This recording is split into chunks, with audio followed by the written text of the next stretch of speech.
కార్యవర్గ సమావేశంలో AP BJP chief Purandeswari మాట్లాడుతున్నారు. లైవ్ లో చూద్దాం.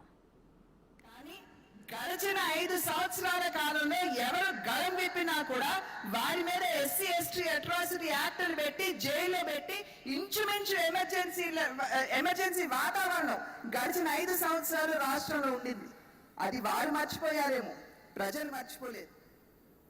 పదే పదే ఈ మధ్యన ఎన్నికల ఫలితాలు వచ్చిన వెంటనే ప్రతిపక్ష నాయకుడు జగన్మోహన్ రెడ్డి గారు వారు ప్రెస్ కాన్ఫరెన్స్ పెట్టి చెప్తారు, నేను ఎన్నోసార్లు బటన్ నొక్కాను, అవ్వ తాతలకి మరి అక్క చెల్లెమ్మలకి అన్నదమ్ములకి అందరికీ కూడా నేను ఉచితంగానే అన్నీ కూడా అందించాను, మరి నన్ను ఎందుకు ఓడించారో నాకు అర్థం కావడం లేదు అని చెప్పి వారు చెప్పారు.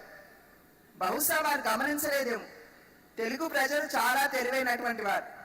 మీరు ఒక పక్క బటన్ ఒత్తి మేము వారి సంక్షేమాన్ని అందిస్తున్నాను అని చెప్పి మీరు అంటున్నారు, కానీ పక్కన మీరు ఎంత నొక్కేస్తున్నారో ప్రజలు గమనించారు అనేటువంటి విషయం ఒక్కసారి మీరు అర్థం చేసుకోవాలి అని చెప్పి నేను తెలియజేస్తాను.